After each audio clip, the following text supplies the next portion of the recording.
Hello ladies and gentlemen, welcome back to Watch Addiction Watch Reviews. Today we're taking a look at a brand called Egard watches. Now Egard watches produce this limited edition V-1 Gentleman's Warfare watch. It's kind of something different, very unique, and it has a pretty cool engraving all around the case. Now this is the box it actually came in. You have these kind of two swords here, as you can see. And inside the box is the watch, if you look at that. But let me show you what else came with the watch. It actually comes with a nice stainless steel bracelet, which seems of pretty good quality. It's a butterfly clasp here, as you can see. Feels pretty good, even marked with Egard right there. But it's pretty firm. I myself do prefer it on the leather strap it comes supplied with, so but I just want to show you guys, it actually does come with a stainless steel, pretty good quality bracelet. Also included in the package, you do get a nice little manual here, as you can see. Their message, I think a message from the owner, some specs, how it works, and some pretty cool stuff. And your timepiece is a certified authentic Gentleman Warfare original. Now let's open this up and get into it. So here's the watch in the flesh. This is the Egard engraved version. As you can see, all this engraving going all around the watch, which is really cool. And actually I've never owned a watch like this. And I think it's really cool. It's done pretty well, as you can see. And it should be for this $650 price point of this watch.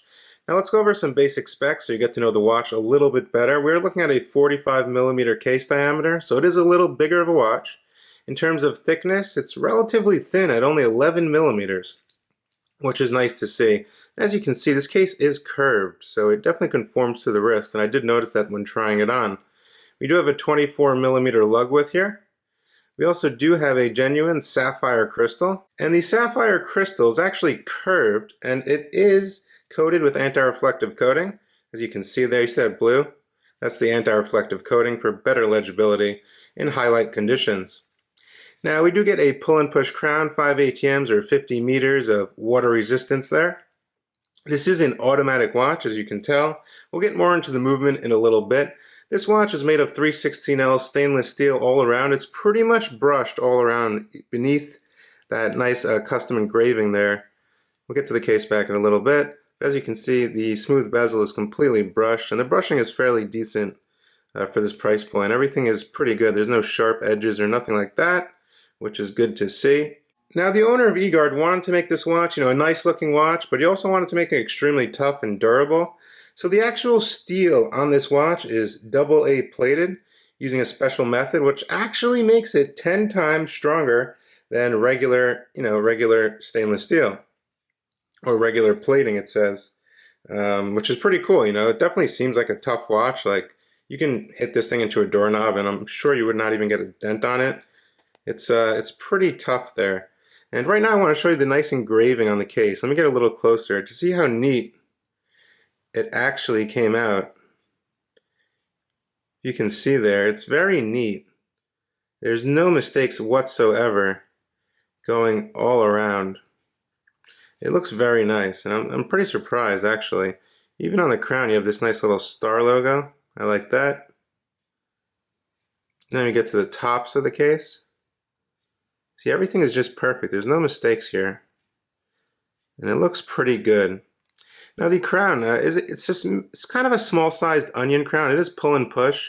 With this movement, it's a Miyota automatic movement. Now the exact caliber of movement used in this watch is the Miyota 82S7. It's hand windable. It's not hackable, so that's something you might want to keep in mind if you're crazy about setting your time perfectly. But for me, it's no problem. These movements are extremely reliable, tough, they're robust. They don't really need to be serviced that often, and they do last quite a long time in my experiences with this movement. Now, in terms of power reserve, we do get a pretty generous power reserve of 40 hours. This movement does have 21 joules. It is beating at 21,600 beats per hour. So it is a bit slower than something like an ETA movement, but you cannot really tell considering the seconds disc over here is rotating, so we don't have a sweeping seconds hand. That's what we're going to talk about next, is this kind of unique dial design. So we have an applied brushed 12 over here. We have two little screws over here. Then we have these little indicators over here, as you can see. So this is obviously a 24-hour disc right here, which this arrow points at the hour. So right now would be 4 o'clock. You can just quick glance at that, 4 o'clock. This is the running seconds subdial, or the disc you can call it. And as you can see, that continuously rotates, which is pretty cool. And there you get a little open heart on the front of the case, which you can see the balance wheel going off right there, so you know your watch is running. And the self-winding is fairly decent. Not too bad there. Now obviously there's only one position on this watch, and there's no hacking. As you can see, this continuously rotates. And then we can set the time here. Now these hands are quite interesting. I've never really seen these types of hands before. They're kind of like syringe hands, but elongated a little bit, I would say, and a little bit thicker. They definitely match the whole aesthetic of the watch, though, in my opinion. And I do like how these kind of stripes, these black and light black or gray stripes coming down the watch, you know, just gives it some nice appearance. I like how that came out. I think it looks fine. Especially matches the contrast between this and the kind of blackened background of the custom engraving. I think it looks pretty cool.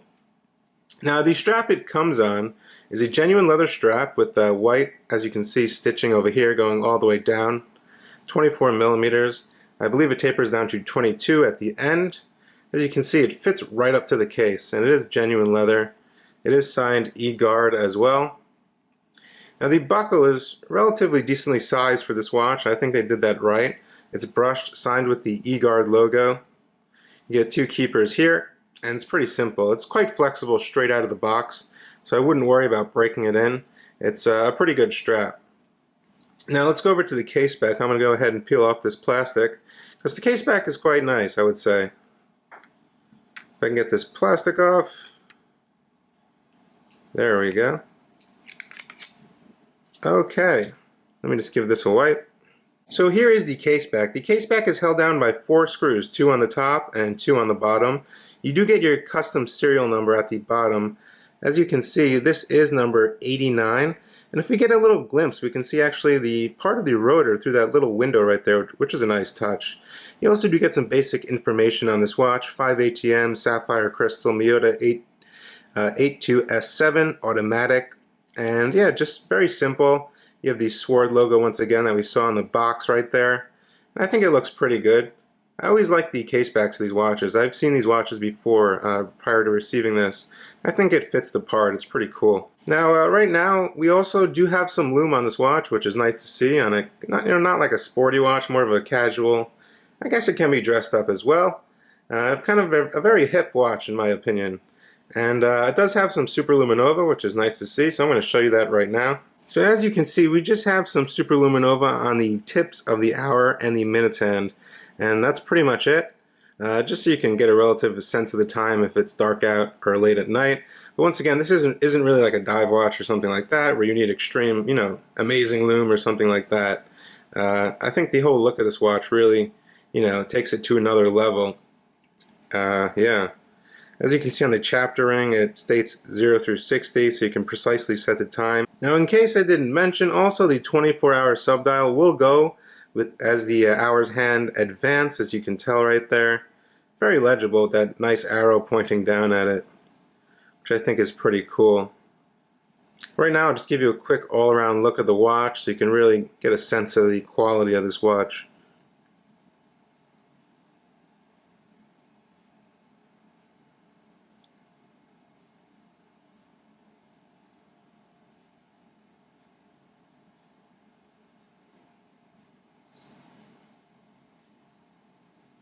Right now I want to throw it on my 6.5-inch wrist, show you exactly how this watch wears.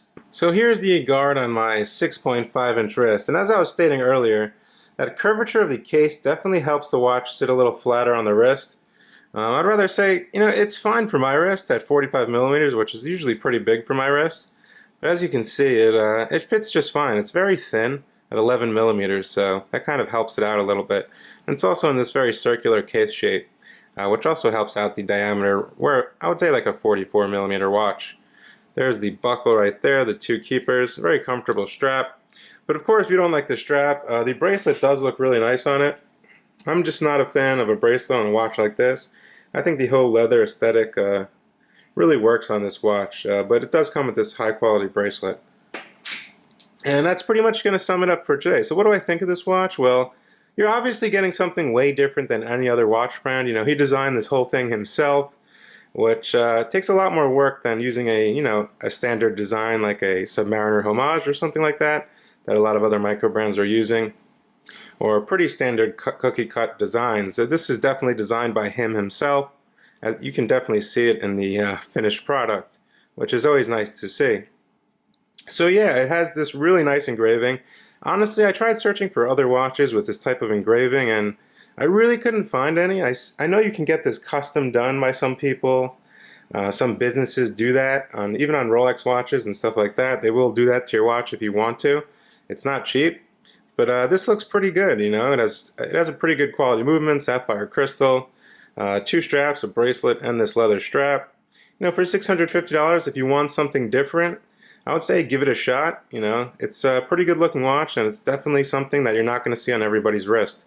Hope you guys enjoyed this video. Thanks for tuning in, of course. Please subscribe, like, share. Let me know your thoughts, guys, in the comment section below as usual, and I'll get back to you.